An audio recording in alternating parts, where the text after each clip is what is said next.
सूत्र क्रमांक 14. शांत उदित अव्यपदेश धर्मानुपाती धर्मी.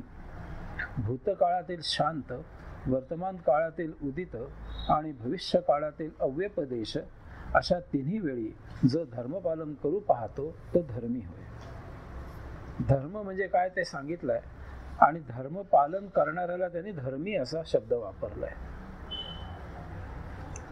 प्रत्येकाला 3 प्रकारचे धर्म प्राप्त झालेले आहेत. एक शांत, दुसरा उदित आणि तिसरा अव्यपदेश. शांत धर्म म्हणजे काय? मागे भूतकाळात होऊन गेलेला, भूतकाळात आपला जो काही धर्म होता, एकेकाळी आपण पाळत होतो तो धर्म. आता मला सांगायला नको धर्म म्हणजे हिंदू, मुसलमान, ख्रिश्चन वगैरे काही नव्हे. आपल्याला अनेक धर्म प्राप्त झालेले आहेत शेकड्याने. एक धर्म त्या त्या वेळेला जसा येईल समोर तसा आपण पाळत असतो. काही बंद होतात, काही नवीन येतात. तर एकेकाळी समजा आपण कुठेतरी आज नोकरी करतोय, तर मागच्या याच्या आधी आपण अभ्यास करत होतो, विद्यार्थी दशेत होतो. तर भूतकाळात होऊन गेलेला धर्म कुठला? विद्यार्थी दशा. हा शांत धर्म. शांत म्हणजे विरून गेलेला, शांत झालेला. आपण तो धर्म पाळून संपवलेला आहे असा धर्म शांत म्हणजे. उदित म्हणजे आत्ता वर्तमान काळातला धर्म. आपण गृहीत धरलाय आपण नोकरी करतोय, आत्ता आपण नोकरी करतोय. नोकरी करणं हा आपला उदित धर्म आहे, आत्ता उदयाला आलेला, आत्ता प्रत्यक्ष आपण पाळत असलेला.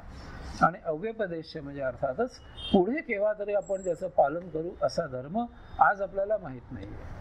नोकरी केल्यावर कदाचित आपण एखादा छोटासा व्यवसाय करू किंवा घरी बसू शांतपणे एखादं समाज कार्य करू, काही करू, जे काही असेल ते आपल्याला माहित नाहीये आज. यावरून एक गोष्ट स्पष्ट होते की धर्म जो आहे हा सतत बदलत असतो आणि तो शून्यातून निर्माण होत नाही. पूर्वी काहीतरी घडलेलं असतं, त्यातनं दुसरा धर्म एक उदय पावायला लागतो. तो बंद होतो, दुसरा उदय पावतो, तो बंद होतो, तिसरा उदय पावतो. हे सतत बदलत असतात काळाबरोबर. आपली परिस्थिती बदलते, काळ बदलतो, आपलं वय बदलतं, अनेक गोष्टी घडतात आजूबाजूला. आणि त्याप्रमाणे आपण करत असलेला धर्म बंद होतो आणि नवीन धर्म आपल्या समोर येऊन उभा राहतो की त्याचं आपण पालन करतो. आणि अर्थातच धर्मापेक्षा धर्मी हा वेगळा आहे. आपण जे करतो त्याला धर्म म्हटलाय आणि जे पालन करतो त्याला धर्मी म्हटलेलं आहे. याचा अर्थ धर्म हा धर्मीवर स्वार झालेला आहे, भासमान झालेला आहे, त्याच्यावर सक्ती नाहीये. आपलं नेमकं तिथे चुकलेलं असतं. आपण ज्या घरी जन्माला येऊ, ज्या आई वडिलांच्या पोटी जन्माला येऊ, त्यांचा जो धर्म असेल तो आपल्या माथी शेवटपर्यंत मारला जातो. अर्थात त्याला अपवाद आहेत, जे धर्म बदलतात त्यांच्याबद्दल बोलत नाही मी. असं अपवाद असू शकतो एखाद्या कोणी बदलतात धर्म, पण तो अपवाद आहे. साधारणपणे काय आहे, ज्या मुलाचा जन्म ज्या घरी ज्या आई बाबांच्या पोटी झाला त्या घराचा धर्म म्हणजे त्याचा धर्म. कारण धर्माची व्याख्या आमची वेगळी आहे. अब एक विशिष्ट पंथाला किंवा जो काही संघ असेल त्याला आम्ही धर्म असं म्हटलंय. म्हणतो हिंदू, मुसलमान, ख्रिश्चन वगैरे याला आपण धर्म म्हटलंय. पण ही आपली व्यावहारिक गोष्ट आहे. अध्यात्मामध्ये धर्म म्हणजे आपण जे काही त्या त्या वेळेला करत असू ते. आणि ते स्थळ काळाबरोबर, आपल्या परिस्थितीबरोबर, आपल्या स्वभावाबरोबर बदलत असतात.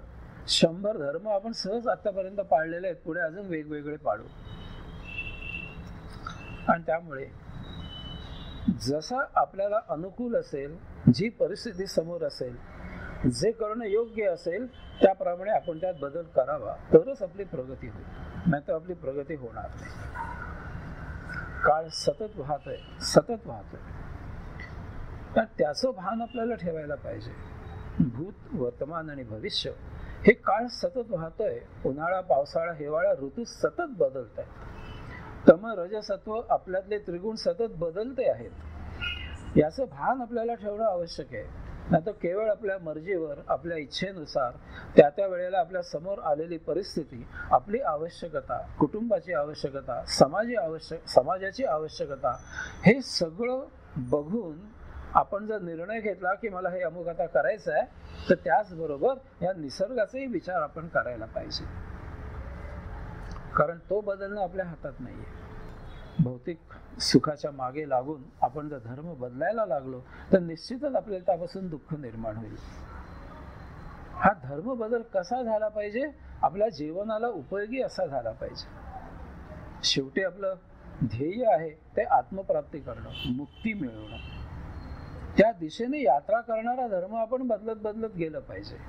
आता भौतिक वस्तू जगताच्या भोगापवर्गतेमुळे आपण जर एकेका गोष्टीमधून पळायला लागलो तर आपली दमछाक होईल, आपल्या वाट्याला फक्त दुःख होईल, नैराश्य येईल आणि अपयश येईल.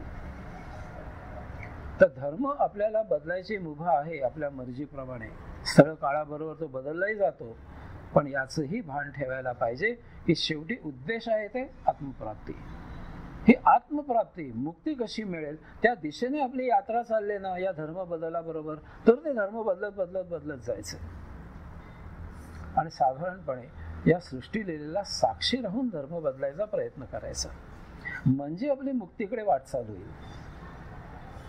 नाहीतर काय उपभोगांच्या मागे लागून धर्म अनेक बदलले जातात, मोह होतो, माया निर्माण होते.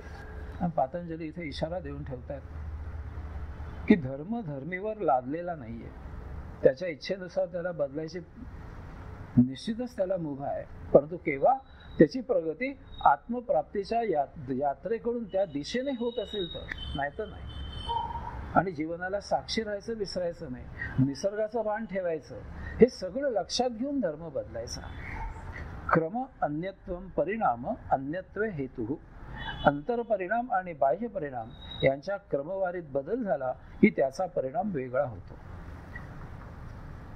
मागील प्रवचनामध्ये आपण पाहिलं की निरोध परिणाम, समाधी परिणाम आणि एकाग्रता परिणाम हे अंतरपरिणाम आपण 3 पाहिले. तसंच धर्म परिणाम, लक्षण परिणाम आणि अवस्था परिणाम हे बाह्य परिणाम आपण पाहिले.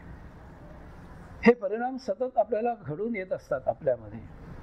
पण पातंजली असं सांगतात की ह्या 6 परिणामांचा एक क्रम आहे, आणि त्या क्रमाने जेव्हा हे परिणाम घडत घडत जातात आणि मागच्या क्षणाचा जो काही परिणाम असेल तोच पुढल्या क्षणी तसाच राहत असेल आणि तो तसाच प्रत्येक क्षणाक्षणाला राहत राहत गेला परिणाम, म्हणजे आपल्याला स्थैर्य आलं, तो आपला स्वभाव झाला. त्या वेळेला तो टिकून राहायला पाहिजे. त्याने तुल्यबळ असा शब्द वापरलाय. मागच्याच क्षणाचा परिणाम तुल्यबळ पुढल्या क्षणाला असायला पाहिजे, जसाच्या तसा टिकायला पाहिजे, म्हणजे आपला धर्म त्या वेळेला त्या काळापुरता स्थिर झाला थोडा वेळ. मग आपण म्हणू शकू की सध्या माझा हा धर्म आहे, मी याप्रमाणे वागतोय, हा सध्या माझा स्वभाव आहे, याप्रमाणे मी वागतोय, असं आपण त्यावेळेला म्हणू शकू. परंतु ज्या वेळेला ह्या 6 परिणामांच्या क्रमामध्ये बदल होतो त्यावेळेला परिणामामध्ये सुद्धा बदल होतो. तारेमधून वीज वाहते येतात, जर वायरिंग केलेलं आहे घरामध्ये, तिथून वीज प्रवाह वाहतोय बघा, त्याचा आत्ताच्या क्षणाला जो काही दाब आहे विजेचा, तोच दाब पुढल्या क्षणाला आहे, तोच दाब त्याच्या पुढच्या क्षणाला आहे, असं क्षणाक्षणाला विजेचा तोच दाब प्रवाहित होतोय. आणि म्हणून आपल्याला काही प्रश्न नाहीये, दिवे लागतात, पंखे फिरतात, मिक्सर फिरतोय, सगळं काही होत आहे. परंतु ह्या 2 क्षणांच्या मध्ये जे तुल्यबलता आहे, म्हणजे त्याचा प्रवाहित होणारा जो विजेचा दाब आहे त्याच्यामध्ये जर बदल झाला तर पुढे त्याचा परिणाम वेगळा. त्याचा जर दाब वाढला तर बल्ब विदळून जाईल, उडून जाईल, बंद पडेल, सगळं फ्यूज उडेल, तिकडे काळोख होऊन जाईल, म्हणजे त्याचा परिणाम बदलला, कारण त्याचं लक्षण बदललं. जो काही त्याचा वीज प्रवाह ज्या काही ठराविक व्होल्टेजने यायला पाहिजे तो करंट व्होल्टेज सगळं बदलून गेलं. पुढचा परिणाम म्हणजे दिवा वितळून गेला, दिवा बंद पडला, उडाला दिवा, फ्यूज तिकडे उडून गेला, सगळं बंद पडलं, घर काळोखात गेलं.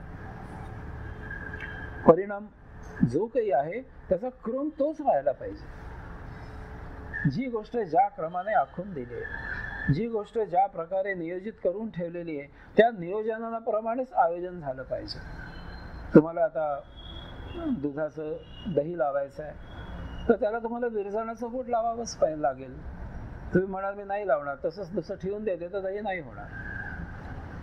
जे काही प्रयोजन असेल त्याचं आयोजन ज्या प्रकारे नियोजन केलेलं आहे त्या प्रकारे आयोजन झालं पाहिजे, त्याला एक शिस्त दिलेली आहे, तो परिणाम टिकत गेला पाहिजे, म्हणजे तुमचा धर्म टिकतो. आणि याच्यामध्ये सलग आलं पाहून एकूण आपली यात्रा ज्ञान मिळण्याच्या दृष्टीने, मुक्ती मिळण्याच्या दृष्टीने जाण्यासाठी त्यामध्ये बदलही आपल्याला करता आला पाहिजे, तरच आपली आध्यात्मिक प्रगती होईल, नाही तर होणार नाही. बऱ्याच वेळेला बाहेर भोंदूगिरी चालते आणि ते काय दाखवतात की बघा आम्ही काहीतरी हातचालकी केली, हवेतनं घड्याळ काढलं, हवेतनं अंगठी काढली, हवेतनं अमुक काढलं, उदी भुजबुज हातातनं भरभर भरभर पाडून दाखवतात तुमच्या डोळ्यात देखत. आणि पतंजली त्याच्यावर प्रकाश टाकतायत. ते म्हणतायत की त्याच्या मागचे तुम्ही हे जे 6 परिणाम पाहिले ते जर तुम्ही तपासून पाहिलं तर ती भोंदूगिरी तुम्हाला कळेल. या जगामध्ये अद्भुत असं काहीही नाहीये. या जगामध्ये, विश्वामध्ये अद्भुत असं काहीही घडत नाही. तसंच या विश्वामध्ये कुठल्याही प्रकारे मायावी असं काही अस्तित्व शिल्लक नाहीये. जादूटोणा कुठेही नाहीये, कुणी करूही शकत नाहीये. केवळ या वस्तूंची घडी कशी घालावी, ती कशी बदलावी हे माहीत असलं की काहीतरी वेगळं घडतं. आणि ज्यांना माहीत नसतं त्यांना वाटतं अरे काहीतरी जादूटोणा केला, काहीतरी जादूटोणा केला. 2 अशा की बाजारामध्ये 2 गोष्टी मिळतात, त्या एकत्र आल्या की त्याच्यातनं भरभर भरभर भरभर भस्म पडायला लागतं. त्याला विभूती म्हटलंय त्याने, कारण विभूतीचा अर्थ माहित नाही पतंजलींना अपेक्षित. म्हटलं विभूती, लोकांना वाटलं विभूती म्हणजे काहीतरी बापरे. ती कशी काढायचं भस्म, त्याचा परिणाम काय आहे ते आपल्याला माहित नसतं. आणि त्यामुळे आपण म्हणतो हा बाबा मोठा साक्षात्कारी, नुसतं हातातनं बरोबर बरोबर विभूती काढतो. पतंजली म्हणतायत हे शक्य नाहीये. तुमच्या देहातनं विभूती कशी बाहेर येईल, अशक्य आहे. या जगात जादूटोणा, मायावी काहीही नाहीये, अद्भुत असं काहीही नाहीये. सगळं परिणामित होऊन तुमच्यापुढे उपस्थित होत असतं, ते तुम्हाला माहिती पाहिजे. नेहमी आपण बोलतो, अनेक वेळा बोललोय की प्रत्येक वस्तू ही इलेक्ट्रॉन, प्रोटॉन आणि न्यूट्रॉन याच्या ठराविक प्रमाणामध्ये आहे. तुम्ही दगडाचं जर विश्लेषण केलं प्रयोगशाळेमध्ये नेऊन तर त्याच्यामधनं दगड लुप्त होईल आणि 3 गोष्टी बाहेर पडतील, इलेक्ट्रॉन, प्रोटॉन, न्यूट्रॉन. त्याचं काहीतरी प्रमाण असेल, ते प्रमाण एकत्रित करणं म्हणजे दगड. आता सोन्याचं इलेक्ट्रॉन, प्रोटॉन, न्यूट्रॉन हे प्रमाण जर आपल्याला माहीत असेल आणि त्या दगडाच्या इलेक्ट्रॉन, प्रोटॉन, न्यूट्रॉन मधून ते प्रमाण जर आपण मिक्स केलं तर त्याचं सोनं तयार होईल, म्हणजे दगडाचं सोनं झालं. असा जर प्रयोग कोणी तुम्हाला करून दाखवला की ते अरे बापरे अद्भुत आहे, दगडाचं सोनं केलं, हा काहीतरी पोचलेला आहे. परमात्म्याचा याला वरदहस्त आहे. पतंजली म्हणतात यामागे फक्त आध्यात्मिक विज्ञान आहे. आध्यात्मिक शब्द आता मी वापरतोय कारण आता भौतिक विज्ञान उपलब्ध झालंय. त्यावेळेला नुसतं विज्ञान म्हणत असत, त्यावेळी फक्त ज्ञान म्हणत असत. ज्ञान म्हणजे आत्मज्ञानच गृहीत धरलेलं असायचं. विज्ञान म्हणजे आध्यात्मिकच विज्ञान. आता तसं फोड करून सांगावं लागतं, कारण आम्ही भौतिक विज्ञान आता निर्माण केलं, प्रतिसृष्टी आम्ही निर्माण केली ना प्रत्येक वेळेला माणसाने. म्हणून पतंजली मुद्दाम इथे हे परिणाम 6 प्रकारचे, त्याचं परम्युटेशन कॉम्बिनेशन बदललं की वस्तू बदलली. इलेक्ट्रॉन, प्रोटॉन, न्यूट्रॉन, बाकी काही नाहीये या जगामध्ये. कुठलीही वस्तू ही या तिघांचं मिश्रण आहे. अद्भुत असं काही नाहीये. तेव्हा परिणाम सतत लक्षात ठेवा ते म्हणतात. जडसृष्टी सतत बदलत असते. जडसृष्टी सतत बदलत असते. बघा ह्या मातीमध्ये अनंत वस्तू दररोज पडतायत, खंडोगणती. प्रत्येक वस्तूची झीज होत असते. आपण रोज वापरतो म्हणून ते आपल्याला पटकन लक्षात येत नाही, परंतु तुमची भांडी घरातली ही रोज झिजत असतात. आता झिजत असतात म्हणजे नेमकं काय होतं, तुम्ही स्टेनलेस स्टीलचं पातेलं घेता, आणता त्यावेळेला जसं असतं तसं ते आज 10 वर्षांनी नसेल, आज 20 वर्षांनी नसेल, त्याची झीज झालेली असेल. ही झीज कुठे गेली तुम्हाला कळली तरी का? ती भांडी घासताना जमिनीत निघून गेली. अशी प्रत्येक वस्तू झिजते. तुम्ही गळ्यामध्ये किंवा हातामध्ये जे सोनं घातलेलं आहे ते रोज बघता म्हणून कळत नाही, हे सुद्धा क्षणोक्षणी झिजत आहे. आणि झीज कुठे जाते? जमिनीत जाते. ती चांगली आहे मुरते, खाली तप्त गोळे आहे, जमीन ज्वाला आहे, खाली लावा आहे, खाली तसे मिश्रण तयार होतं आणि ह्या सगळ्या वस्तू पुन्हा त्याच्यात तयार होतात. त्यावेळेला त्याचं परम्युटेशन कॉम्बिनेशन, त्याचं मिक्सचर आहे ते बदलतं, नवीन वस्तू तयार होते. आपले शास्त्रज्ञ काय करतात, ते नवीन काय ते शोधून काढतात.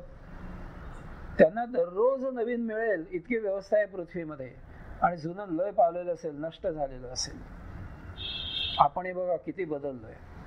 आमच्या लहानपणी गंमत करणं, करमणूक करणं, खेळणं म्हणून एक काहीतरी जे काही होतं ते आज शिल्लक नाही, मागमुसं नाही त्याच्या. आज माझ्या मुली वेगळं खेळल्या, नातवंड अजूनच काहीतरी खेळतोय नातू. ते सगळं गेलं, बदललं, लयाला गेलं. हा परिणाम आहे. आणि हा पतंजली सांगतात ह्या जडसृष्टीमध्ये अव्याहत होत असतो. त्यामुळे जुनं नष्ट होत असतं, नवीन नवीन नवीन नवीन निर्माण होत असतं. याला अपवाद एकच, ज्या गोष्टी मुळात प्रवाहितच होत नाहीत, असं जर काही असेल तर त्यांच्यावर कसला परिणाम होत नाही, त्या आहे तशाच राहतात, ठोंब्याच्या ठोंब्या. मुमुक्षु साधक संन्यासी योगी यांनी ह्या गोष्टी मुद्दाम लक्षात घ्यायच्या आहेत. कुठेही याचा गैरफायदा घ्यायचा नाही, लोकांना चमत्कार करून अद्भुत काहीतरी दाखवायचं नाही, आणि स्वतः कुणाच्या भरीस पडायचं नाही. शेवटी आत्मयात्रा महत्वाची आहे. परंतु आम्ही परमात्म्याची एक पारंपरिक कल्पना निर्माण करून ठेवली, आणि त्याच्यापासून काही केल्या कोणी ढळत नाहीये. इतके योगी होऊन गेले, संन्यासी होऊन गेले, साधू संत होऊन गेले, ते सांगतायत टाहो फोडून, पण याचा काहीही उपयोग होत नाहीये. आम्ही परमात्मा म्हणजे आमच्यासारखी एक व्यक्ती धरलेली आहे, कारण आम्हाला स्वतःच्या पलीकडे काही दिसत नाही. परमात्मा कसा असणार? आमच्यासारखा असणार. फार तर एखाद्या पशुसारखा असेल, फार तर मनुष्य आणि पशु याचं दोघंच मिळून एक काहीतरी मिश्रण असेल. म्हणून आमच्या देवदेवतांच्या कल्पना बघा कशा आहेत. आम्ही नारसिंह मान्य केला, आम्ही कासवाला देव मानलं, आम्ही डुकराला देव मानलं, आम्ही गरुडाला देव मानलं, आम्ही वरुण राजाला देव मानलं, पावसाला, पाऊस पडतोय त्याला, अग्नीला देव मानलं. याचबरोबर 2 पायाचे देव किती निर्माण केले, अगणित, त्याला हिशोबच नाही. ऋषी कंटाळले, मोजून म्हणाले 33 कोटी आहेत. जुने विस्मृतीत जात असतात, नवीन तयार होत असतात. आज आता देव बघा ना कसे निर्माण झाले, नाव घ्यायला हवेत. अमिताभ बच्चन, तो धोनी, कोण सचिन तेंडुलकर, तो गाण्यातला कोणतरी एक देव, काय त्याचं नाव मी विसरलो, काहीतरी आहे कोणतरी, ते काहीतरी ते मराठी गाणी गातो, तो काहीतरी हिंदी गातो, मराठी पण गातो, नाही आता विसरलो त्याचं. हे सगळे देव झाले, देव. सोनू निगम असं कोणतरी, काय तो म्हणे गाण्यातला देव. हे नवीन देव निर्माण आले. आता यांचीच पूजा करायची, यांचीच मंदिरं होणार आहेत काही दिवसांनी. देवी आल्या आहेत नवीन नवीन. म्हणजे त्या स्वर्गातलं काय वर्णन आहे त्यांना लाजवतील अशा आहेत त्या देवी. हे असंच आहे, कारण आम्ही इतकी घट्ट कल्पना केली की मनुष्यासारखाच असणार तो, पण आम्हाला तेवढंच दिसतं ना. देवी संकल्पना आमच्या पलीकडे काहीतरी असायला पाहिजे हे लक्षात घेत नाही आम्ही. आम्ही काय करतो, आम्ही आमच्याप्रमाणे त्या देवाला कार्यक्रम देऊन टाकलाय. सकाळी त्याला भूपाळी म्हणून उठवतो छानपैकी. आमच्या मुलाला आम्ही कसं उठवतो, हे उठतो का नाही का, देव चल शाळेत जायचं आहे. देवाला मी भूपाळ्या म्हणणार, गाणी म्हणणार, त्याला हळूहळू उठवणार, मग त्याला तोंड धुवायला पाणी देणार, त्याला आंघोळ घालणार, कपडे घालणार, अत्तर लावणार, दागदागिने घालणार, गंधफूल वाहून त्याची छान सुशोभित त्याला करणार, आणि मग त्याला ठेवणार समोर. नाही आमची पूजा होते तयार. दुपारी नैवेद्य दाखवणार, संध्याकाळी दुपारत करणार, आणि रात्री शेवटी त्याला निजवणार, कारण दुसऱ्या दिवशी उठवायचं असतं. एवढ्याने भागलं का नाही. देव आणि देवी यांची लग्न सुद्धा आम्ही गृहीत धरले, त्यांचा संतती गृहीत धरले. कुठपर्यंत मजल गेले. पतंजली आपल्याला योगदृष्टी देऊ इच्छितात. आपल्याला ते आधेमध्ये कुठे थांबू इच्छित नाहीत, सरळ मुक्कामाला नेऊन पोहोचवत आहेत. हे मध्ये हे जे काही आम्ही निर्माण केलं, देवाची संकल्पना, हे आमचं साधन आहे. एक मध्ये स्टेपिंग स्टोन म्हणायचं त्याला. पलीकडे जाण्यासाठी म्हणजे जडातून सूक्ष्मात जाण्यासाठी एक काहीतरी जड धारणा करावी लागते. त्या जडातून आपण त्या जडामध्ये टिकणं शक्य नाही आहे, कारण आपण मुळात ते जड आभास रूप आहे.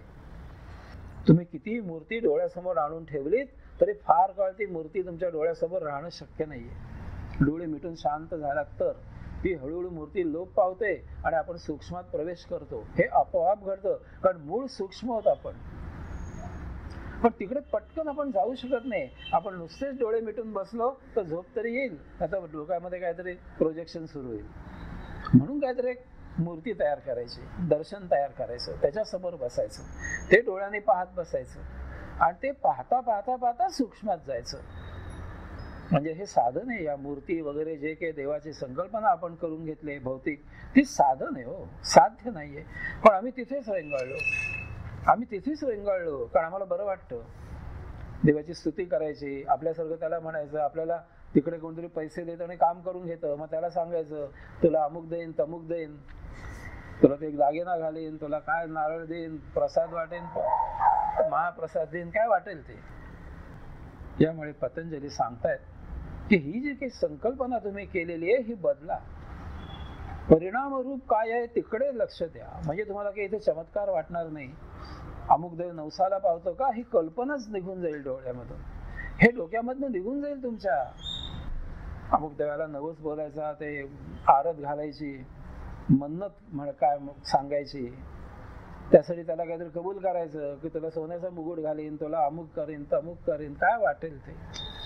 त्या मानवी कल्पना आहेत. परिणाम हे जे 6 आहेत हे जर तुम्ही लक्षात घेतले सगळे, तर या विश्वामध्ये चमत्कार असं काही नाहीये, मायावी असं काही नाहीये, अद्भुत असं काही नाही. जे आहे ते रोखठोक विज्ञान आहे. इलेक्ट्रॉन, प्रोटॉन, न्यूट्रॉन, बस. या पलीकडे काही नाहीये. तम, रज, सत्व, बस. या पलीकडे काही नाहीये. त्याचं कॉम्बिनेशन आहे फक्त. आणि त्याच्या अतीत परमात्मा आहे. तुम्ही जडातून सूक्ष्मात जायचं आहे. हा परिणाम, हा जो त्रय परिणाम दिलेला आहे 2 प्रकारचा, हा सतत लक्षात ठेवायचा. आम्ही इतके आंधळे आहोत, इतकी अंधश्रद्धा आहे, हे समोर काहीही दिसत नसलं तरी सुद्धा आमची श्रद्धा बसलेली आहे. गोष्ट काही जणांना माहिती आहे, ज्यांना माहिती नाही त्यांच्यासाठी सहज म्हणून सांगतो की आमची अंधश्रद्धा कशी असते. समोर काहीही नसलं तरी सुद्धा आम्ही श्रद्धाळू आहोत आणि आम्ही कसे वागतो. एकदा असाच मी अफलातून नगरीला फिरत फिरत चाललो होतो आणि एसटी स्टँडवर मला बाळू दिसला समोरून येताना.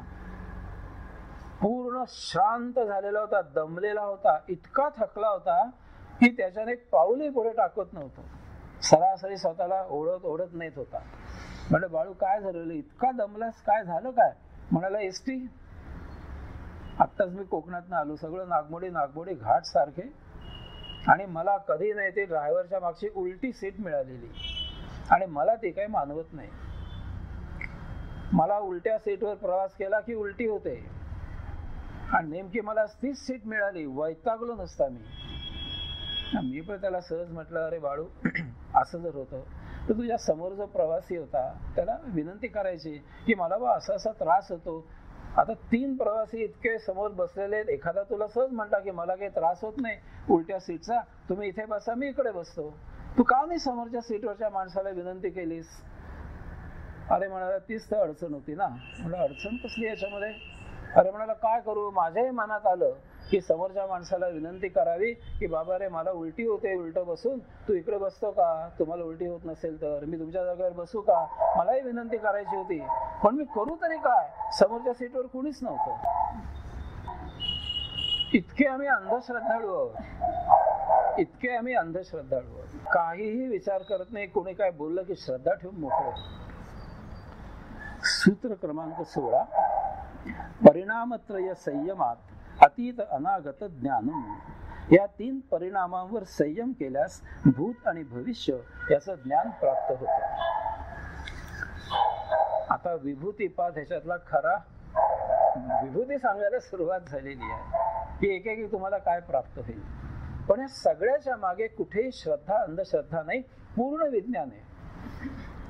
आता ते साध्य कसं करायचं हा आपला प्रश्न आहे, पतंजलींचा नाही. त्यांनी सांगून ठेवलाय की असं केलं तर हे तुम्हाला नक्की मिळेल.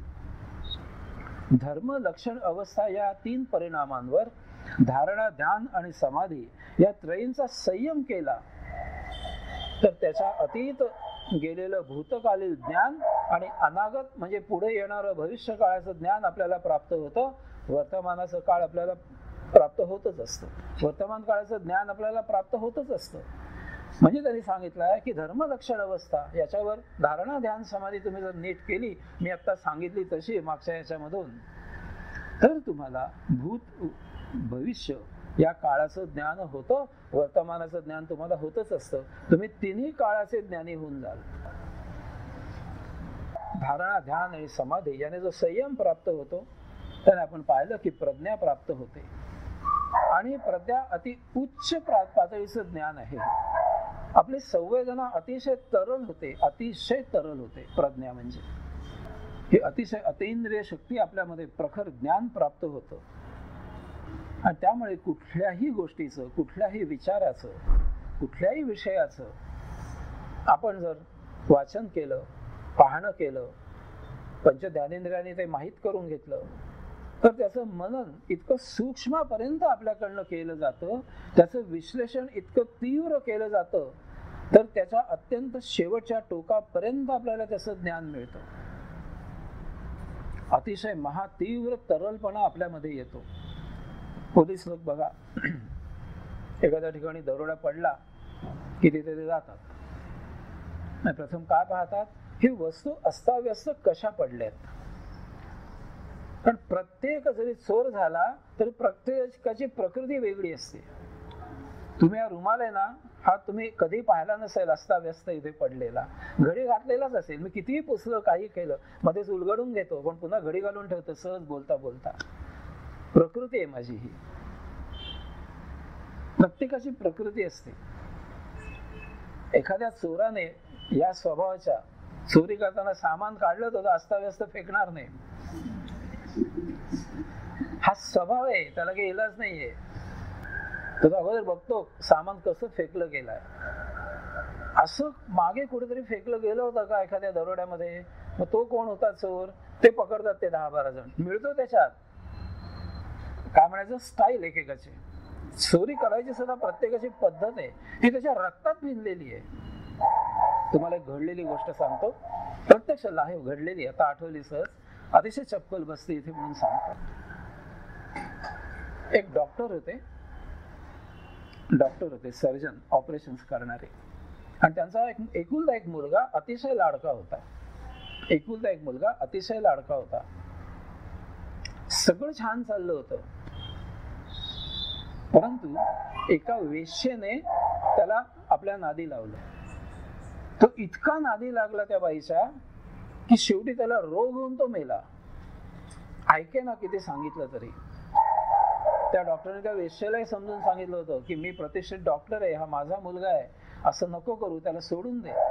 शेवटपर्यंत त्या बाईने ऐकलं नाही, पैसे द्यायला त्याला तयार झाले होते. ही प्रत्यक्ष घडलेली गोष्ट मी तुम्हाला सांगतोय. कितीतरी निरोप पाठवले त्या बाईला, तुला पाहिजे पैसे घे, ये माझ्यासमोर एकदा आणि घेऊन जा, पण याचा नाद सोड, मी तुला पैसे देतो, दुसऱ्या गावाला निघून जा, तिकडे कुठेतरी कर, काय करायचं तुला ते. पण ती त्या डॉक्टरला एकदाही भेटायला आली नाही, निरोप पाठवून सुद्धा. आणि शेवटी हा मुलगा रोग होऊन गेला, वारला. डॉक्टर अतिशय बेचैन झाले, अतिशय. एकुलता एक लाडका मुलगा केवळ एका बाईने वाया घालून हा गेला, असंच त्यांनी डोक्यामध्ये धरलं. एकतर्फी अर्थात. मुलाचं त्यांना वाटलं असेल चूक, पण ती बाई कारणीभूत आहे. आता नक्की बाई कोण त्यांना माहित नव्हतं. साधारण एरिया माहिती होता की या एरियामध्ये हा जातो. पुढे काय घडायला लागलं, तर मधनं केव्हा तरी 2 महिन्यांनी, 3 महिन्यांनी एकदा म्हणा, 4 महिन्यांनी एकदा म्हणा, प्रत्येक वेश्या हिचं हृदय कापून बाहेर ठेवलं जायचं आणि ती मरायची त्याच्यात. त्या वस्तीतली असा की त्या वेश्येला केलं जायचं की तिचं हृदय कापलं जायचं, बरोबर ते बाहेर ठेवलं जायचं आणि अर्थातच ती गतक प्राण व्हायची. इतकं सिस्टमॅटिक की जसं एखाद्या सर्जनने ऑपरेशन करावं, फाडायचं, हृदय बाहेर काढायचं, ठेवायचं आणि चालायला लागायचं. सटकन जायचं, इंजेक्शन द्यायचं, तिला खाली पाडायचं आणि थांग पत्ता लागत नव्हता. 1, 2, 3 नव्हे, 25 ते 30 वेश्या अशा प्रकारे ठार मारल्या गेल्या त्या एरिया मधल्या. ते शोधत होते. हा डॉक्टर जायचा गिरायक म्हणून, तिच्याशी दोस्ती करायचा वेश्येशी, गिरायक जाऊन, आणि तुझ्याला विचारायचा आता अमुक मुलगा येत होता तो बंद का झाला तुझ्याकडे येणं. ती गोंधळायची, मला नाही माहिती, कारण काही संबंध आलेला नसायचा. मग तो पुरावा होईल आपण विचारत होतो म्हणून तो तिला मारून टाकायचा. लाडी गोडी लावून पटकन इंजेक्शन द्यायचा, मूर्छित करायचा, हृदय बाहेर काढायचा, बाहेर पडून निघून जायचा. एक ही पद्धत पोलिसांनी पाहिली की सगळ्या ऑपरेशन म्हणजे ऑपरेशन केल्यासारखं हृदय बाहेर काढलं जात आहे. हा कोणतरी निष्णात डॉक्टर आहे आणि अशा प्रकारचं ऑपरेशन कोण करतो याच्या मागे पोलीस लागले. आणि मग त्यांच्या लक्षात आलं की हा डॉक्टर अशा प्रकारे ऑपरेशन करतो, त्याची छेद घ्यायची जी पद्धत आहे शरीराची तीही अशी आहे.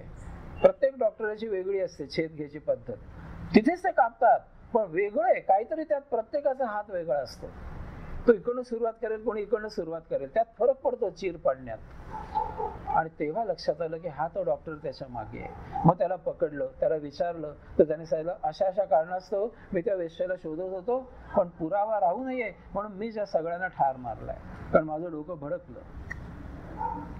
हा परिणाम असतो. ह्या तीनचा परिणाम एका ठराविक क्रमाने ती घटना घडते आणि लगेच त्यामुळे पोलिसांना कळतं की हा तो याच्या मागे आहे. ही प्रज्ञा असते.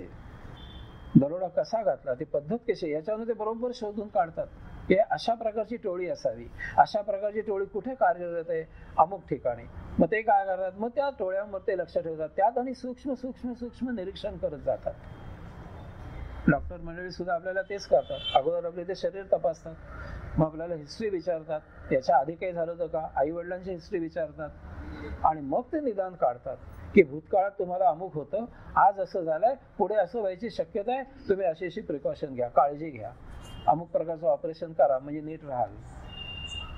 भूत, वर्तमान आणि भविष्य प्रज्ञा प्राप्त झाल्यामुळे ह्या परिणामावर जर संयम केला, बारीक बारीक सूक्ष्म तरल भाव शेवटपर्यंत प्रज्ञा प्राप्त होते आणि त्याची जी काही सिक्वेन्स असतो तो पटकन डोळ्यासमोर येतो की असं असं घडलेलं आहे, भूतकाळात असं घडलं होतं, आज असं घडलंय, भविष्यात सुद्धा घडायची अमुक अमुक शक्यता आहे. या तिन्ही प्रकारचं ज्ञान होतं. आता ती आत्ता घडलेली उदाहरणं मी तुम्हाला सांगितलं. आपल्या पुराण काळामध्ये अनेक अशा कथा आहेत आणि आपल्याला आपला भूतकाळ सांगणारे बरेच भेटतात. त्यांना कर्णपिशाच म्हणतात. तुम्ही ऐकलंय का नाही मला माहित नाही. बहुतेक हे सगळे दक्षिण भारतात येतात स्वामी एक एक गंध बिंद लावून ते सगळे पांढरे ते उपरण वगैरे घातलेलं धोतर, आल्यावर आधी ते मोठमोठ्यांना मंत्र म्हणतात, काहीतरी भोजन द्या, भूक लागले म्हणतात, काहीतरी द्या म्हणतात. तुम्ही थोडं बोलायला लागला की सांगतात तुमचं भविष्य आणि ते सांगायला सुरुवात करतात. Past tense. तुम्ही ते 4-5 वाक्य ऐकलात की तुम्ही स्थिमित होऊन जाता, की तुमच्या घडलेल्या घटना ते सांगतात बघून तुमच्याकडे पट पट पट. तुम्ही म्हणता बाबा आत ये, मोठ्यांदा बोलू नको, हळू सांग. मागे काय घडलं सिक्रेसी आहे. मग तुम्ही सांगतो सगळं भडा भडा भडा भडा. असे कित्येक कर्णपिशाच आहेत भूतकाळ सांगणारे. भविष्यही सांगितलं जातं, परंतु त्याच्याकडे आता एक व्यापारी दृष्टिकोन आलाय, लबाडी आले, तेव्हा त्याच्या जी काही त्याची व्यवहारता आहे त्याच्यावर विश्वास ठेवणं अशक्य होऊन गेलेलं आहे. इतकं झालंय की भविष्य आता हे सांगणं अशक्य आहे, इथपर्यंत लोक थराला आलेत. कारण भोंदूगिरी त्याच्यात वाढली म्हणून. ते जे शास्त्र आहे त्याप्रमाणे कोणी सांगत नाही. तुम्हाला काय पाहिजे ते तुम्हाला सांगत असतात भविष्यात. तुमचा कल बघतात की तुम्हाला साधारण काय अपेक्षा आहे भविष्याची, काढून घेतात हळूहळू. कल बघतात, बोलण्यात चतुर असतात. तुम्ही खुश होता की वा नाही मला सांगितलं असं असं होणार आहे. मग त्या भरात ते 500 रुपये 1000 रुपये काय मागतील ते देता, घरी येता. कुणी बघितलंय 10 वर्षांनी काय होणार आहे आणि तो तरी कुठे सापडणार आहे तुम्हाला सांगणारा. त्यामुळे भविष्याची विश्वासार्हता गळून गेलेली, नष्ट झाले. सूत्र क्रमांक 17. शब्दाच प्रत्ययानाम इतरेतर अध्यासात संकरः तत् प्रविभाग संयमात सर्वभूत ऋत ज्ञानम. शब्द, त्याचा अर्थ आणि त्यापासून होणारा बोध म्हणजे प्रत्यय हे वस्तुतः एकमेकांपासून भिन्न असूनही त्यांचा एकत्रित मिळून संयोग होतो. या संयोगाच्या विभागावर संयम केला तर सर्व प्राण्यांच्या बोलण्याचं ज्ञान होतं. आपण जेव्हा उच्चार करतो तर शब्द असतो आणि आपण ज्या प्रकारे उच्चार करू त्या उच्चाराप्रमाणेही त्याचा अर्थ होतो. नुसतं त्या शब्दाला अर्थ आहे त्याप्रमाणेच त्याचा अर्थ होईल असं नाही. आपण कसा उच्चार करतो त्याप्रमाणे त्याचा अर्थ बदलतो आणि त्याप्रमाणे त्याचा बोध होतो. या 3 गोष्टी एकत्रित होतात आणि मग आपण काही बोलतो त्याचं एकूण सगळं रसायन आपल्या मेंदूमध्ये जातं आणि मग आपल्याला समजतं की याला असं असं म्हणायचं आहे. शब्द, त्याचा अर्थ, त्याचा उच्चार कसा केला जातो, त्यातून बोध निर्माण होतो. शब्दाला असा एक अर्थ आहेच, नाही असं नाही, पण त्याचा बोलण्याचा उच्चार कसा आपण केला, ऍक्सेंट कशी दिली, टोन कसा आहे त्याचा, त्याच्यावरही त्याचा अर्थ निर्माण होतो. आपण म्हणतो ना, जाताना आपण अनेक वेळा सांगतो की या परत, परत या. आता म्हणतो या म्हणजे जा, परत येऊ नका. हा बोलायचा टोन असतो, अर्थ बदलत जातो. शब्द ऐकला आपण किंवा पंच ज्ञानेंद्रियांनी जे काही ज्ञान घेतलं जातं त्याप्रमाणे अर्थ ध्वनीत होतो. मग ध्वनी कसा उमटला, शब्द सावकाश आहे, भरभर आहे, हळूहळू आहे, मोठ्याने आहे, श्वास किंवा धाप लागल्यासारखा आहे, चोरट्या आवाजात आहे, आवाज फेकून बोललं गेलाय, रुदनयुक्त आहे, रडत रडत सांगितलंय, क्रोधयुक्त आहे, आर्जवी आहे, हुकमी आहे, मृदू आहे, कठोर आहे, सुस्वर आहे, सगळ्यावर अर्थ अवलंबून आहे. नुसत्या शब्दाच्या पांडित्याला अर्थ जो आहे त्याला किंमत नाहीये. हे सगळे भाव त्याच्यामागे काय आहेत बोलणाऱ्याचे त्याच्यावर बरचसा अवलंबून आहे. आणि मग बोध होतो. पतंजलींना असं सांगायचं आहे की शब्दाचा मूळ एक अर्थ, पांडित्याने अर्थ, शब्दशः डिक्शनरी मिनिंग, हे आता सगळे भाव जे आहेत शब्द उच्चारायचे ते भाव, उच्चार करायची पद्धत त्याची काय आहे ती, आणि यामुळे निर्माण होत असलेला बोध, ह्या तीन गोष्टी वेगळ्या आहेत. आणि ह्या तीन गोष्टी वेगळ्या जर आपण पृथक केल्या, त्याच्यावर जर आपण ध्यान लावलं, संयम केला, धारणा, ध्यान, समाधी, तर या तिन्ही मधून आपल्याला समोरच्या प्राणी काय बोलतोय त्याचं ज्ञान होतं. नुसतं मनुष्य जसं नव्हे, प्राणी मात्रांची भाषा आपल्याला कळते. मनुष्येतर प्राण्यांची भाषा कळते असं त्यांना म्हणायचं आहे. कुत्र्याचं उदाहरण लाडकं आहे. तो लाडावल्यावर कसं शेपटी हलवत हलवत भूक करतो, भूक लागल्यावर कसं भुंकतो, तुम्ही बाहेरनं आल्यावर कसा तिकडनं हाक देतो तुम्हाला की मी कळलं मला तुम्ही आलाय.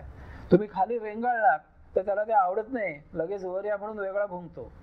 बरोबर आहे गो. कुत्रा अनेक प्रकारे भुंकतो, अनेक प्रकारे. मला फार 6 वर्ष कुत्र्यांचा अनुभव आहे, जास्त नाही. तिकडे आफ्रिकेला 2 कुत्रे होते. आम्हाला त्याचं काही करावं लागायचं नाही म्हणून ते आम्ही खुश होतो. काही म्हणजे काहीच करावं लागायचं नाही, नुसते लाड करायचं आणि खायला घालायचं बस. पण ते वेगवेगळे प्रकारे भुंकतात, आवाज काढतात. मांजर त्यातलंच, कुठलाही प्राणी ते वेगळे भुंकतात वेगळ्या प्रकारे. आणि कुत्रे पाळणारे त्याच्या अनेक कथा सांगतात. टॉमीने असं केलं, टॉमीने तसं केलं, हे असं बोलावलं, तसं बोलावलं, आणि मग त्याच्यामध्ये तिखटमीठ घातलं जातं म्हणून मग आपल्याला हसायला येतं, त्याचं विडंबन होतं.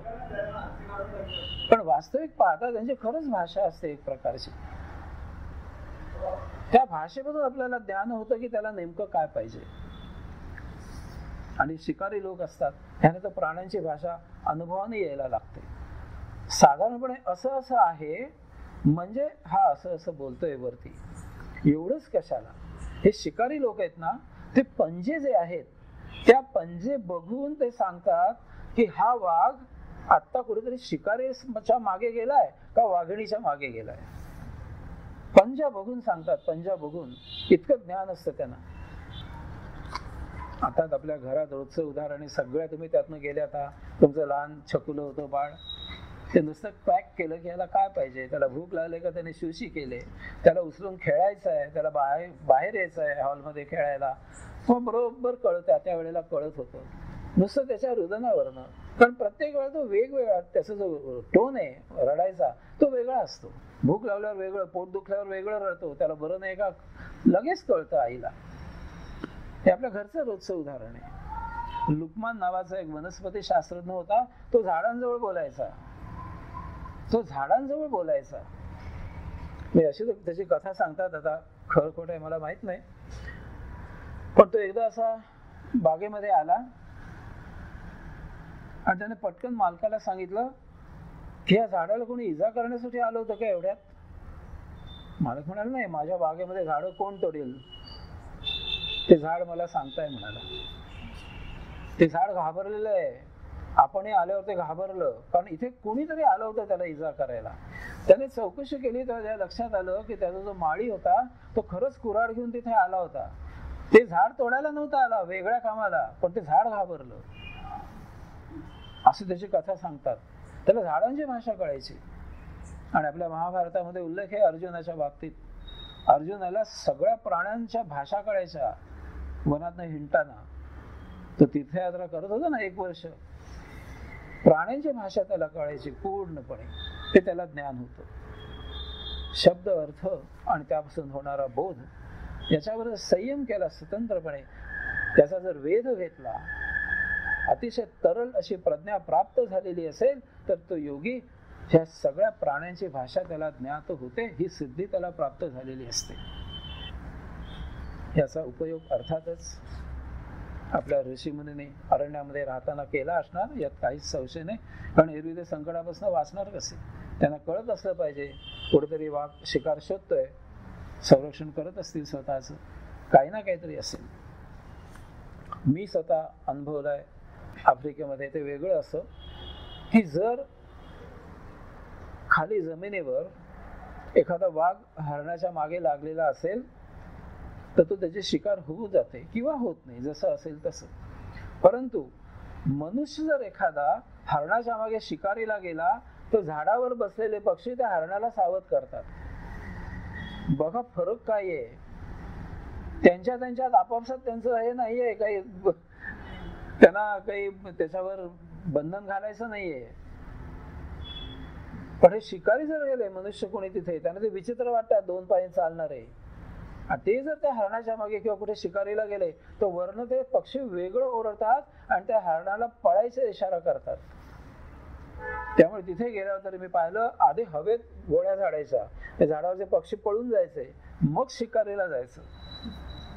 त्याचं कारण हे होतं. मी तिथे अनुभवलं, ते सांगितलं. इतकी त्या प्राण्यांना त्यांची एकमेकांना भाषाही कळते. असं सूत्र क्रमांक 18. संस्कार साक्षात्करणात पूर्वजाती ज्ञानम. संस्कारावर संयम केला तर साक्षात्कार होऊन पूर्वजन्माचं ज्ञान होतं. फक्त विज्ञान, श्रद्धा, अंधश्रद्धा काहीही नाही याच्यामध्ये. आता हे आपल्यामध्ये येणं, प्रज्ञा प्राप्त होणं, हे आपल्या साधनेवर आणि उपासनेवर अवलंबून आहे. आता याच्यामध्ये 3 प्रकार असू शकतात. एक म्हणजे पुनर्जन्म. एखाद्या माणसाचा पुनर्जन्म झालेला आहे अशी एक केस आपण घेऊ आणि त्याच्याप्रमाणे याचं निरूपण करायचं. आता पुनर्जन्म झालेला आहे, या जन्मी त्याने पतंजलींच्या याच्याप्रमाणे सगळं अष्टांग योग विद्या साधना केलेली आहे, त्याला प्रज्ञा प्राप्त झालेली आहे. अशा माणसाचं काय होईल? तर गत जे काही संस्कार आहेत, गत जे काही उपभोग आहेत ते तो घेऊन आलेला आहे आणि ते आत्म्याच्या भोवती त्याने वलय केलेलं आहे, झाकोळून टाकलाय आत्मा त्याचा, आणि त्याचा पुनर्जन्म झालाय. आता तो योगी झालाय, साक्षात्कारित झालेला आहे. मग त्यावेळेला काय होतं? विज्ञान कसं होतं? तर ह्या अवशात्म्याच्या सभोवती झाकोळलेले जे गत संचित आहे ते योगी साक्षात्कार झाल्यानंतर तो अतिशय परम पवित्र आणि शुद्ध होतो. म्हणजेच हे जे वलय आहे ते भेदून तो आत्म्यापर्यंत तो जाऊन पोहोचतो, त्याची आत्मभेट होते, त्याला योग प्राप्त होतो. त्यावेळेला हे वलय जे आहे ते तिथून हळूहळू विरळ व्हायला लागतं आणि स्मृतीमध्ये जाऊन जायला लागतं. स्मृतीमध्ये काय जातं? तर स्मृती ही वृत्ती सांगितली पतंजलीने, आणि वृत्तीचा निरोध होतो योग असाध्य झाल्यावर, आणि तिथे स्मृती सगळ्या विरघळून नष्ट होऊन जातात. तो गत संचितातून याच जन्मी मुक्त होऊन जातो क्षणार्धात. विज्ञान आहे त्याच्या मागे, त्यांनी सांगितलेलं. मग अशा वेळी पतंजली सांगतायत की तुम्ही साक्षात्कारित झालात आणि तुम्हाला पूर्वजन्मीचं जर माहित करून घ्यायचं असेल तर हे जे संचित, गत संचित आत्म्याकडून विरळ होऊन स्मृतीमध्ये जायचा जो रस्ता आहे, ते जे स्मृतीमध्ये जात आहे त्याच्यावर तुम्ही संयम करा. धारणा, ध्यान आणि समाधी. म्हणजे तुम्हाला तिथे लक्ष दिसतील की तुम्ही काय पूर्वी होतात, तुम्हाला त्याचं ज्ञान प्राप्त होईल. अर्थात उपयोग काही नाही, कारण ते स्मृतीमध्ये जाणार आहे, तिथून नष्ट होऊन जाणार आहे, कारण स्मृतीचा निरोध केलेला आहे योग प्राप्त झाल्यामुळे. पण हे का होतं? पतंजलीने कशासाठी हे सांगितलंय? तुम्ही म्हणाल की आम्हाला काय करायचं आहे, मी जर साक्षात्कारित झालोय, मला काही स्मृती आता स्मृतीमध्ये त्या गत संचित जाऊन नष्ट होणार आहे, तर मी कशाला त्याच्यावर संयम करू? कारण काय आहे? संयम आपोआप होतो. का होतं संयम? हे जे गत संचित आहे ना ते इतकं कच्चं नाहीये. तुम्ही विचार करा, मनुष्य देह सोडून आत्मा बाहेर पडताना त्या गतसंचितांना त्यांना लपेटून पुढला जन्म घ्यायला लावायचा इतपत त्यांच्यात ताकद आहे. ते किती हुशार असेल बघा, ताकदवान. त्यामुळे ते काय करतं गडबड, इथे एकदा साक्षात्कार झाला, योग्याचं मिलन झालं औषात्म्याशी, योगी तो झाला की हे जे गतसंचित आहे ते आता नष्ट होणार हे त्याला कळतं की आपला आता शेवट आला. पण किती काय झालं तरी एक शेवटचा प्रयत्न प्रत्येक जीव करत असतो मरताना जगण्यासाठी. प्रत्येक जण धडपडत असतो शेवटपर्यंत.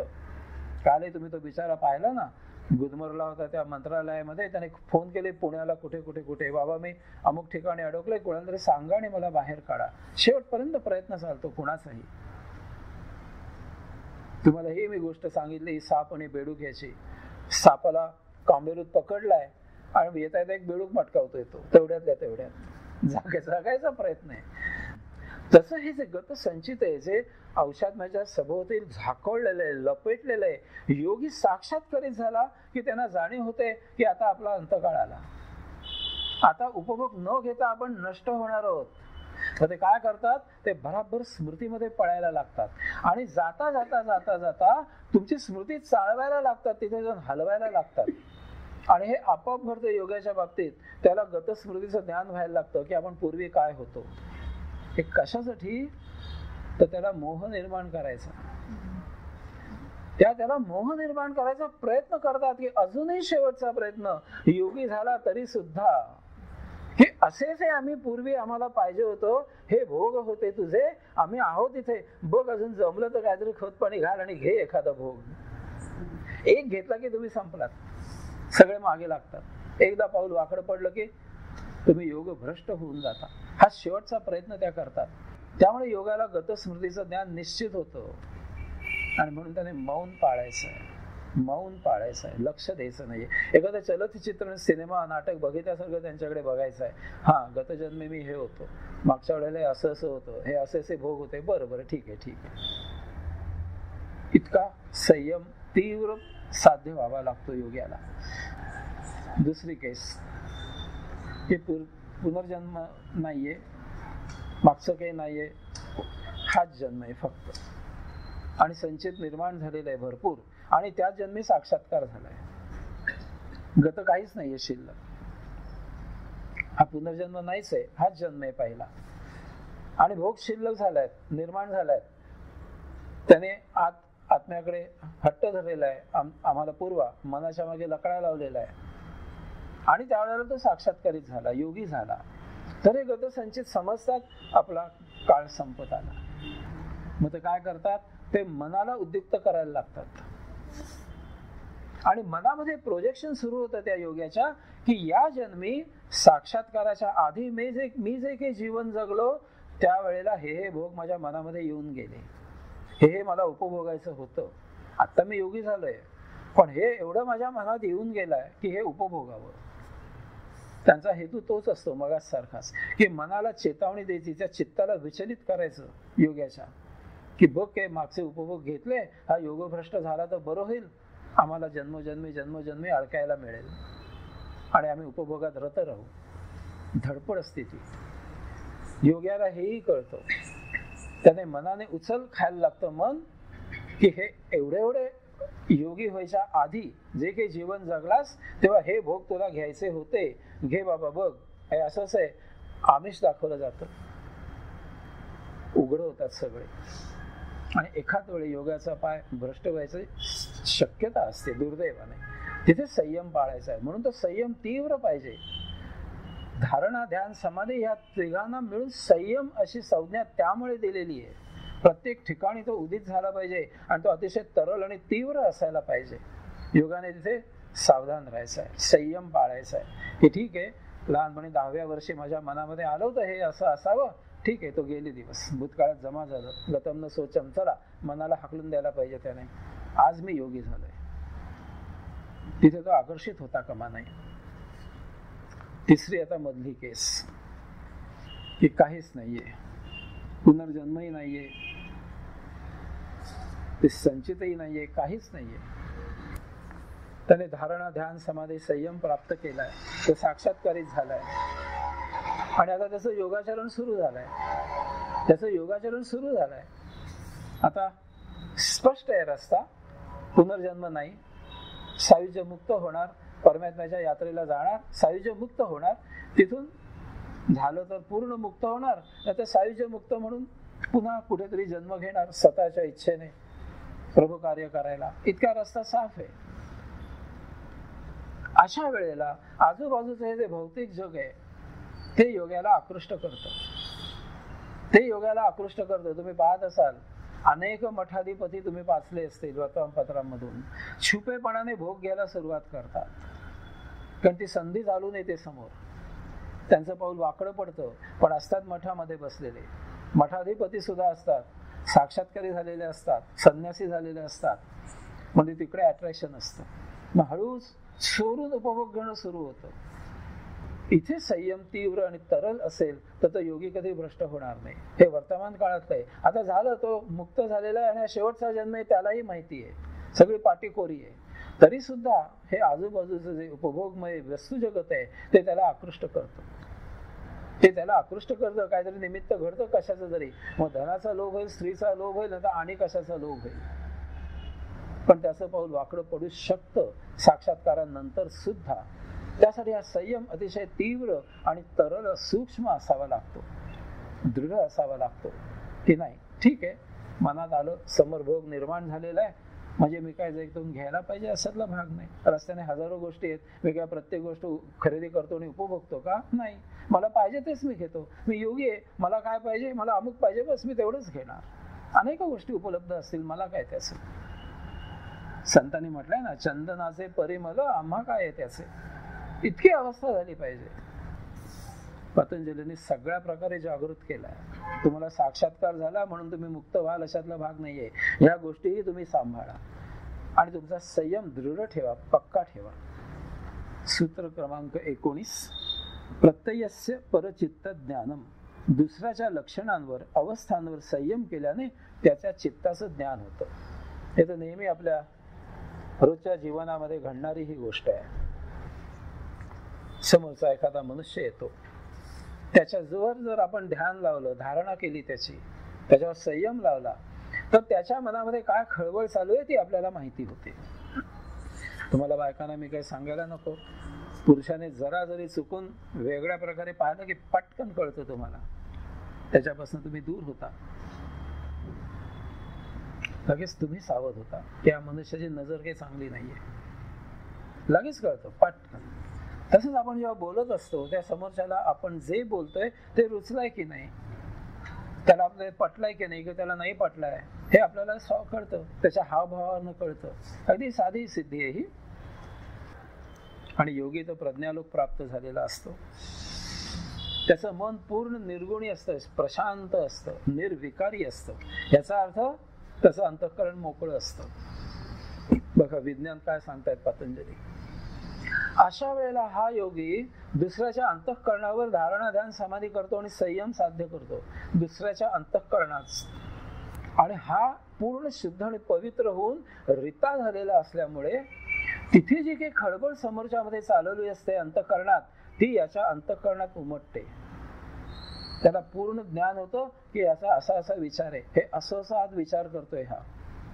आणि मग ते नुसतं सांगतात की काय तुमच्या मनामध्ये असं असं आहे, तसा काही प्रयत्न करू नका, तुम्हाला यश येणार नाहीये. तर समोरचा मनुष्य गडबडून जातो की याला कसं कळलं. नुसतं पंच ज्ञानेंद्रियांनी सान्निध्य फक्त निर्माण करतात. इतका संयम तरल, तीव्र, सूक्ष्म असतो त्यांच्यामध्ये. आता त्यांना पाहिजे असेल तर मनातलं ओळखणं, ही सिद्धी प्राप्त होते. कारण का, प्रत्येक सजीवामध्ये तोच अंतरात्मा आहे, परमात्म्याचा तोच अंश आहे. त्यामुळे संधान साधलं जातं. प्रत्येकाच्या अंतःकरणात एकच एक अंशात्मा आहे, त्याच परमात्म्याचा अंश आहे. परमात्मा आणि अंशात्मा यांचं संधान श्वासाने सतत चालू असतं. तसं तुम्ही दोन अंशात्म्यामधलं संधान सुरू करू शकता. योगी असं सुरू करू शकतो, कारण शेवटी तर त्याचाच भाऊ आहे ना, त्याचाच अंश आहे. तर तिथे काय चालले, त्याच्या सभोवती काय झाकवलं गेलंय, विचार काय आहेत तिथे, याचं ज्ञान योग्याला होतं. ही सिद्धी त्याला प्राप्त होते.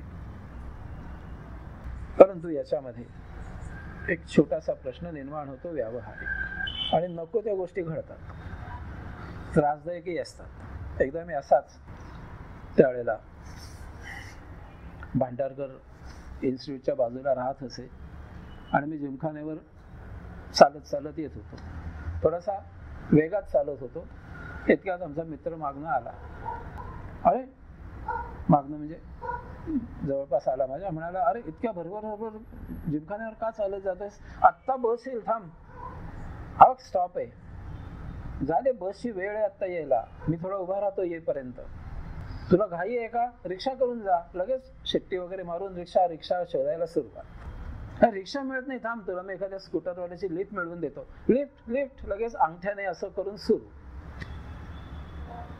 मी त्याला म्हटलं, मित्रा, मी व्यायाम म्हणून जिमखान्यावर चालत चाललोय, तुला काय अडचण आहे?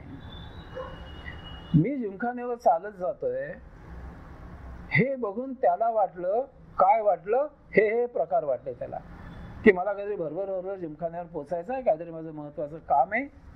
अशा आपल्याला अडचणी निर्माण होतात अनंत. हे प्राण्यांमध्ये सुद्धा आहे. प्रत्यक्ष घडलेली घटना तुम्हाला सांगतो. आम्ही त्यावेळेला नवसह्याद्रीत राहत होतो आणि आमच्या शेजारी अविनाश देशपांडे नावाचे आमचे शेजारी होते. त्या शुक्रवारी सुलभा देशपांडे यायच्या ना, त्यांचं घर. आणि तिथे एका कुत्रीने पिलांना जन्म दिला होता. आमची अर्चना लहान होती त्यावेळेला, अगदी जेमतेम 4-5 वर्षांची. कुणी आमच्या गेट पाशी आलं ओळखीचं की ये कुत्रीला पिल्ल झाले, दाखवते तुला. आणि सगळ्यांना ती दाखवायची. मलाही घेऊन गेले मागे, घराच्या मागे दाखवायला. आणि त्यावेळेला त्या कुत्र्यांची, ती कुत्रीची पिल्लांची आई होती, ती वेगळ्या प्रकारे भुंकत होती थोडस. असं भुंकल्यानंतर थोड्या वेळाने बाहेरून एका कुणाचा तरी कुत्र्याचा आवाज यायला लागला, हलका असा, हळूहळू. मग ही भुंकायची, तिकडनं ती प्रतिसाद द्यायची, परत ही भुंकायची, तिकडनं तो कुत्रा प्रतिसाद द्यायचा. तो दिशा शोधत होता, ही कुठे आहे. असं करत करत ती कुत्री आली तिथे. ती कुत्री होती, कुत्रा नव्हता आला. कुत्री आलेली बघितल्यावर ती 4 पायावर उभी राहिली. त्याने पुन्हा भुंकली. मग ती गेट मधनं आत आली दुसरी कुत्री. तिने लगेच ती पिल्ल दाखवली तिला. ती तिथे लगेच पाय पुढे टाकून त्याच्यावर पहाऱ्याला बसली आणि ही बाहेर गेली. तिला भक्ष्य शोधायला बाहेर जायचं होतं. ही भाषा आहे सांकेतिक त्यांची. हे प्रत्यक्ष मी अनुभवलेलं सांगतोय तुम्हाला, सरळ माझ्या डोळ्यासमोर घडलेली घटना सांगतोय. प्राण्यांना सुद्धा इतका तीव्र संयम असतो आणि त्याचं कारण ते निर्विकारी आहेत प्राणी. द्विपाद माणसांसारखे नाहीयेत, द्विपाद प्राणी नाहीयेत ते. आमच्यात विकार फार. त्यामुळे दुसऱ्याच्या मनाला संयम केला तरी जागा कुठे अंतःकरणात त्याचं इकडे आणायला. हे भरलेलं आहे सगळं आमचं अगोदरच बोजा. आणि म्हणून योग्यानं ते निर्विचारी निर्विकारी असल्यामुळे, त्यांचं अंतःकरण पूर्ण पवित्र आणि शुद्ध असल्यामुळे दुसऱ्याचे विचार ते ग्रहण करू शकतात. ते त्यांना पटकन कळतात. त्यांच्या शुद्ध आणि पवित्र अशा अंतःकरणात ते कुरूप विचार पटकन कळून येतात. याच्या मनात असं असं चाललंय. मग ते चांगल्या प्रकारे उपदेश करू शकतात की बाबा रे असं करू नको, असं असं तुझा प्रयत्न चाललाय. समोरचा हबकून जातो की याला कसं कळलं. मग ते अंतर्ज्ञानी आहेत वगैरे वगैरे सुरू होतं. आणि हा बहकला की त्याचा बाबा तयार होतो, महाराज स्वामी तयार होतो. गेला वाया. संयम पाळावा लागतो. ह्या ज्या विभूती आहेत त्यांचा कधीही धंदा करायचा नाही.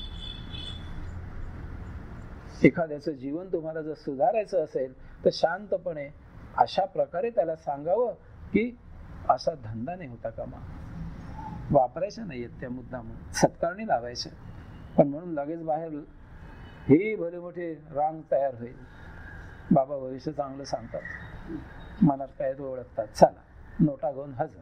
पण दुसरं कळतं काय आम्हाला एकच कळतं, नोटा मोजल्या की आम्हाला मिळतं. बाबाकडे जायचं, नोट मोजायची, माझ्या मनातलं ओळखून दाखव. बाबाला नोटा दिसल्या की पाणी सुटतं, की तो योग्याचा योगी भ्रष्ट होऊन जातो, त्याची ती सिद्धी नष्ट होऊन जाते. सूत्र क्रमांक 21.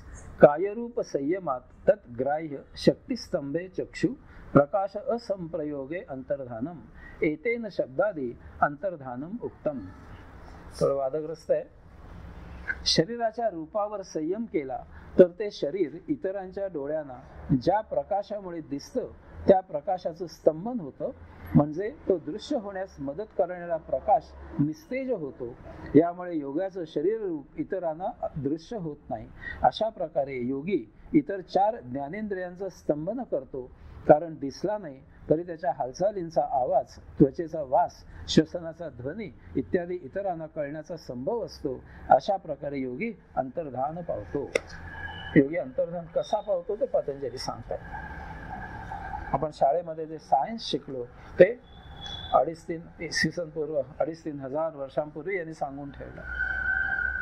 एखादी वस्तू जेव्हा आपल्या डोळ्यांना दिसते त्यावेळी त्याचे जे रंग असतात ते सगळे त्याच्यामध्ये रंग आपल्याकडे फेकले जातात, आणि ती वस्तू ज्या रंगाची असेल नेमका तो रंग आपण ग्रहण करतो, बाकीचे परावर्तित होतात. एखादी पिवळी वस्तू आहे, तिकडनं पिवळा रेज आपल्याकडे येतात त्या वस्तूचे, ती पिवळी आहे आपल्याला कसं समजतं? तर पिवळा रंग सोडून उरलेले सगळे रंग आपण सामावून घेतो आणि पिवळा रंग परत पाठवून देतो, त्यामुळे ती वस्तू पिवळी दिसते. ती आपण सामावून नाही घेत आपल्यामध्ये. म्हणून योगाने पांढरे कपडे वापरायचे. पांढऱ्या कपड्यामध्ये 7 रंग आहेत सूर्यप्रकाशामध्ये. तानापिही निपाजा, मी काय सांगायला नको. 7 रंग आहेत, सगळे रंग आहेत त्याच्यामध्ये. त्यामुळे पांढरा रंग सगळ्या गोष्टी परावर्तित करून टाकतो. योगाने त्यासाठी पांढरे कपडे वापरायचे. निरीच्छ राहायचंय, काही नको आम्हाला, सगळं पाठवून द्यायचंय परत. कारण सगळे रंग त्याच्यामध्ये असल्यामुळे तो कुठलाच रंग सामावून घेत नाही, सगळे परत पाठवून देतो. सगळं तृप्त आहे, मी म्हणतो सगळं मिळालंय मला. काळा रंग तसं नाही करत, तो सगळं सामावून घेतो स्वतःमध्ये, सगळं आणा असेल तेवढं. म्हणजे दुर्जनाचं लक्षण आहे काळा रंग. या आधारावर पतंजली सांगतायत की तुमच्या शरीराचा एक प्रकारचा एक प्रकाशाचं आवरण आहे, त्याच्यावर रंग आहे त्याच्यावर, आणि त्यामुळे तुम्ही लोकांना दिसता. काय आपला जो काही रंग असेल शरीराचा कातडीचा, तो रंग दुसऱ्याला दिसतो, कारण हा रंग त्याच्याकडे फेकला जातो आणि ते सोडून बाकी सगळे तो शोषून घेतो, तेवढाच रंग परत पाठवतो आणि त्याला आपण दृश्य होतो. योगी काय करतो? प्रज्ञा प्राप्त झाल्यावर त्याच्या शरीरावर तो स्तंभन करतो आणि हा जो त्याचा रंग आहे त्याच्यावर तो धारणा लावतो, संयम करतो. त्यामुळे तो जो रंग आहे तो दिसेनासा होतो, तो प्रकाश क्षीण होऊन जातो, तर तो परावर्तित होत नाही. मी इथे काहीतरी लाल रंगाची वस्तू आहे आणि त्या लाल रंगाच्या वस्तूवर जर त्याने संयम केला, धारणा लावली, ध्यान लावलं, तर ती लाल रंग जो आहे त्याचं स्तंभन होऊन जातं, तो क्षीण होतो, हीन दीन होऊन जातो लाल रंग. कुणी त्याच्याकडे पाहिलं तर मग दिसत नाही, कारण लाल रंग फेकला जात नाही परावर्तित होण्यासाठी आणि ती वस्तू अदृश्य होते. प्रत्यक्ष तिथे असूनही अदृश्य होते. ते म्हणतात फक्त रंग असं नाही, तुमच्या चामडीचा वास येऊ शकतो, ध्वनी येऊ शकतो बोलल्यावर, तुमचं अस्तित्व पंच ज्ञानेंद्रियांमुळे माहित होतं. सगळ्यावर ऋषी स्तंभन करतात, योगी स्तंभन करतो आणि ते अदृश्य होतो. अरण्यामध्ये कदाचित ऋषी ध्यान समाधी लावताना हे वापरत असतील, नाही तर श्वापद येऊन खातील, वृक्षाखाली बसत असत, अशा प्रकारे स्तंभन करून बसत असावेत. एरवी शक्य नाहीये. आता याच्यावर विश्वास ठेवायचा का नाही? पण प्राण्यांवर विश्वास आपण ठेवू शकतो. मी पाहिलाय, कारण प्रत्यक्ष मी पाहिलेलं आहे. सरडे वगैरे तुम्हाला माहितीच आहे, रंग बदल. आपण म्हण पण आहे ना मराठीत, सरड्यासारखे रंग बदलू नको, नीट एक काय ते बोल, आपण म्हणतो. आपण असा सरडा रंग बदलतो, तसा मी 7 रंग बदलताना एक साप सदृश प्राणी पाहिलाय प्रत्यक्ष. गवत ग्रे रंगाचं असेल, त्याच्या कातडीवर ग्रे रंग यायचा, तो त्याला मारायला धावले होते सगळे. हिरव्या गवतात गेला, हिरवा रंग दिसेनासा व्हायचा एकदम. जसजसे रंग त्याने 7 रंग बदललेले दाखवले, पट पट पट शरीराचे. तो सापही नव्हता धड, हे विचित्र वेगळाच प्राणी होता. घाबरून मारलं गेला बिचारा. त्यावेळेला काही कळायचं नाही, पर्यावरण वगैरे, प्राणी अशा प्रकारे जिवंत ठेवावेत व्हरायटी म्हणून, काही नाहीच, काही हा विचारच नाही. आपल्याला त्रास देणारा कोणी समोर आला, धर की मार. आणि सापांचं आणि आमचं तर वाकडच कोकणातल्या लोकांचं, आला की मारणारच. जिवंतच ठेवायचं नाही. तेव्हा त्याचं कन्क्ल्युजन एवढंच की साप सरडे जर रंग बदलू शकत असतील तर आपण योगी अशा प्रकारे संबंध करू शकत असावेत. त्या प्रकारची आपली लायकी आल्याशिवाय, ते प्राप्त झाल्याशिवाय, संयम प्राप्त झाल्याशिवाय आपल्याला ते प्रत्यक्ष कळणार नाही.